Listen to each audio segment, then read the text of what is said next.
Well, it seems to, bro. Like you've got them on. I mean, everyone's clocked in, bro. Yeah, This exactly. But it must be like basically a full-time job.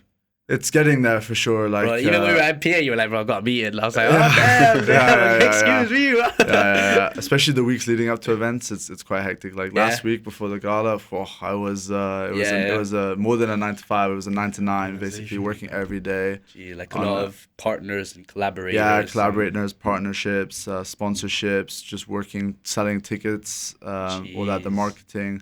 The organization, obviously, with the event, with the catering company, the lighting, the sound, the security, the church manager. It's just a lot of things that go into it, yeah. And so you are in charge of all of that. So that facet of it, like the whole organization thing of it. Yeah. You've got to like talk to these people. Yeah. That's what like I'll the be worst doing. part, bro. That's like so annoying, man. But I mean, I enjoy it. You enjoy it? I enjoy it. I feel like you're good at like human interactions also, maybe understanding people. Like you seem like a very comfortable person and confident. Thank you. But would you say, like, I don't know, I feel like a lot of parties do very well also because of the people that you bring to perform in them. Mm-hmm. So my question maybe is more like, in terms of these collaborations that you've done with these artists, collaborations. Is that kind of also a recipe to the success? Like collaborating with artists has helped create these parties to what they are? I think especially with I can't talk too much about the We Lit side of things because I've recently joined, so I never really did any of the big bookings yet. Yeah, because they've had some. We've had Irish on, but some crazy ones. They all have seen what Irish has said, but I've joined after that, so we haven't done any artist events since I've joined. There will be some coming. But stay tuned. Stay tuned. From a project side of things, I think there's definitely been some artists that have really like helped a lot. Okay, yeah. Especially Rose Rings. We did him like 2 months ago at Toffler all night long. It was his first all night long in Rotterdam. 7-hour set.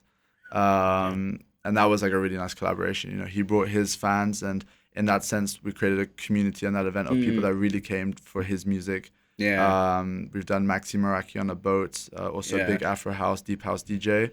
And then again, you know, he brought his community of people, and then they mingled with the community that we'd already built. And it just creates like a really nice like ambiance and vibe at the event.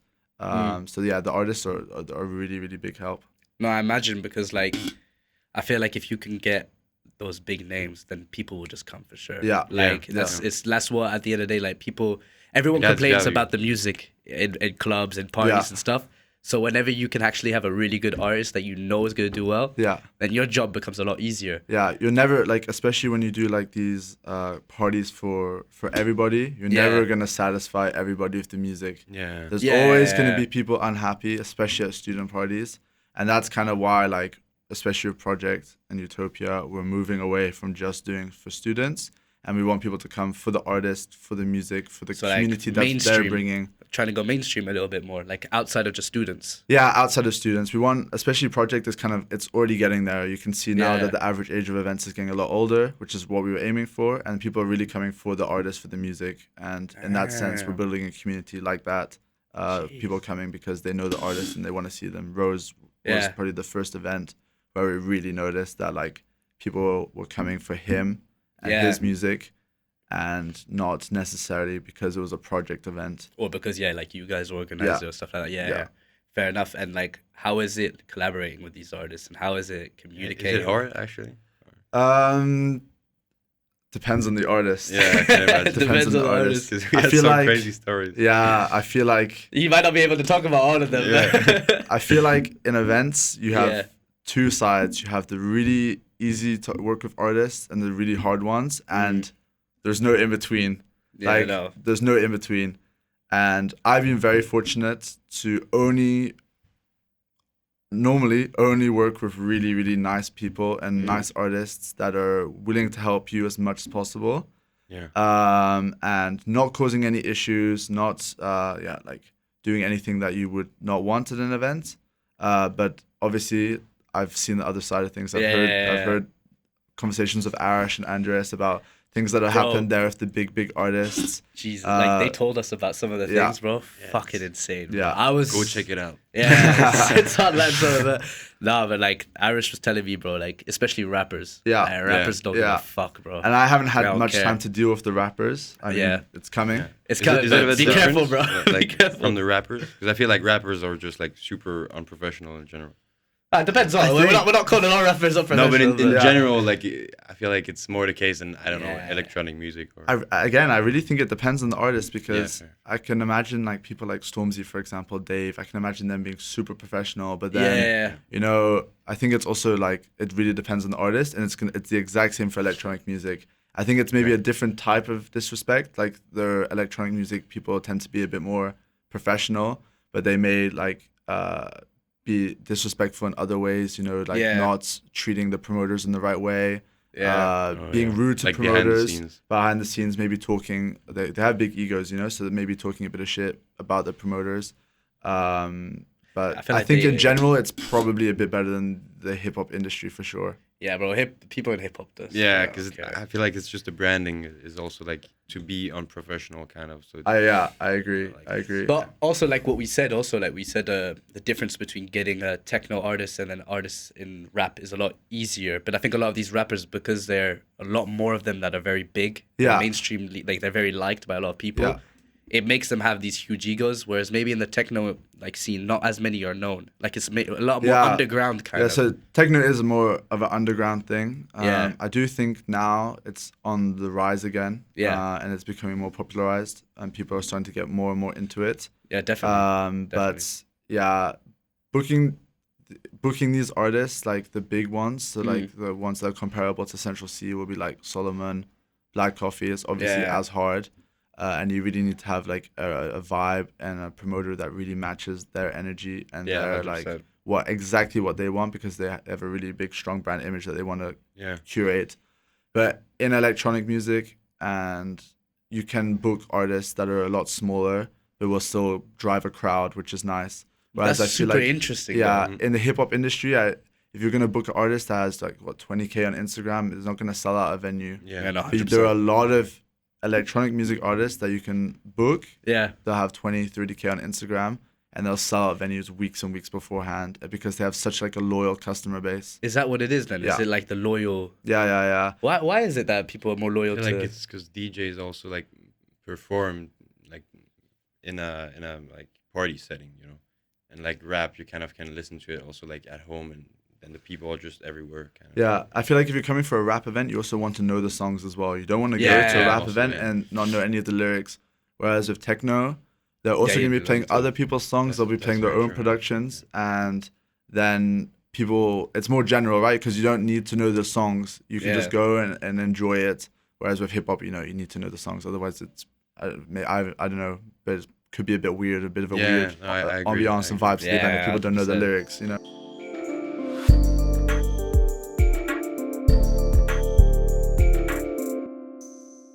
And do you have any like funny stories or anecdotes to do with these artists or collaborations in that way? Like, do you have anything that kind of shocked you, or you were like, "Oh shit," that you could share with people? Or I'm putting you on the spot a little bit, so I don't know if you have any.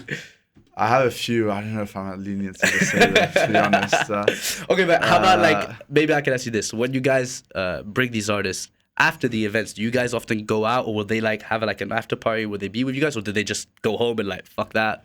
Yeah, so it depends on the artist. So we last time we booked Maxi Maraki on a boat. It was super nice, and then we went to Tofta with him after. And so just you guys, me, him, and like two friends, and we went and we had a really good time. And he went off to his hotel after, and nothing really that crazy. But then a lot of these artists, the minute they're done, they're out, they're off, they're ready for tomorrow. Like they're super professional, and that's what I really like. These artists are. They just want to go, and they want to be rested up, start production again, start working on new songs the next day. So they're not, the ones that I've worked with so far are not the biggest party animals on planet Earth. They're really like going in with business mindsets, and they're just their love for electronic music and creating electronic music and performing in front of people. But then when they're done, they want to rest up and go again tomorrow. Fair enough. And do you have like, I don't know if you can answer this. Do you have a favorite artist that you've had on that was like your favorite personally? Yeah, I mean, in terms of performance, it doesn't have personality. Like everybody knows I love Rose Ring. Like I've booked him 3 times now. I think it says enough. I gave him one of his first all-nighters in Rotterdam, which was super special. Maxi as well, also an amazing producer and artist, and also a good friend of mine as well. And having him come to 2 editions now, one at Project, one at Utopia, was also like super special as well. So there's a lot of artists that we want to book and we're going to be booking. But so far from the ones that we have, those are like the 2 standout ones where I was just like in love with like what they were doing and the music that they're making. Fair enough. I feel like it goes both ways. Like you help them with like a venue, and then they help you with bringing people. And like if you can like capture that and keep on making it happen, then those events will just continue to grow. And it's incentive for them to bring people as well, because they want good content. They want people to listen to their music and understand the vibe that they're trying to bring, and therefore develop like a community. And that's really what they want. So. Yeah, 100%. Like it goes both ways. Like it's cool. It goes both ways. For sure, yeah. And like, do those events with artists usually do better than when you don't have like a bigger artist, or it just depends? It depends on the artist, you know. Like sometimes we've booked our friends on lineups. Nisho, Nick Thompson, I think was on the podcast. Well, by the time this drops, his will already be out. It's not out yet, but by the time this one drops, his will be out. Zaynab, Zil. These are like the student DJs that are like DJing for us. They also bring a crowd. Zil is also doing pretty well. He's Maybe interesting for you guys to have him on I as well. was thinking about him maybe because he's a very interesting very interesting guy. Backstage, someone's leaving, but see, bro. Off the study, he's off the study, bro. But yeah, like just I think there's a lot of student DJs that are also kind of coming up on the rise. And it'll be interesting to see. I mean, of course, my personal favorite is Nisho because he's a good friend of mine. But I'd be interested to see how far some of them could go. You're giving them some of them really good opportunities too. Yeah. And I think like the ones that we've booked, we have Zay as our resident DJ, and she's amazing. Such a really talented DJ. I would love to see like where she can go in the industry. Nisho as well, and Zil's starting to do his own production as well, and he's really incorporating like a live set into his act, which is like, I think, in the future, if he markets it well, could really differentiate himself from all the other Afro house, deep house DJs. So I'm super excited to see where he goes, and especially he's got like a nice marketing team around him. Sedi Edward, videographer. I don't know if you know him. No, I don't think I know. He's helping Zil a lot with all the content, and they're doing a really good job together. So I think like the more and more content that they get and push, and the more productions that he does and differentiates himself from other artists, is going to help a lot. 100%, bro. 100%. Like you got to differentiate yourself. You got to be the music industry is all about differentiating yourself, because there are a lot of artists that sound very, very similar. Bro, everyone's the same. I swear, bro. From my perspective, sometimes everyone is playing the same thing. Isn't that cool? Also, like from your perspective, you can kind of get to choose, like, you know, which one is gonna be the best. I don't know. Yeah. But then it's also kind of like it's tricky. It's tricky, but it's nice. You don't want to be like a dickhead in a way of like this is my personal favorite, like fuck the rest, you know. So it's like, of course. I do have to separate it, like friendship though and like industry, and like that's something that like we've definitely struggled with as a team. Is like we have friends that want to come and DJ at our events, but we also have to see it from a business perspective, right? Like are they going to bring people, but also are they going to match the vibe of the event? Are they going to match the music genre and the music direction that we're going in?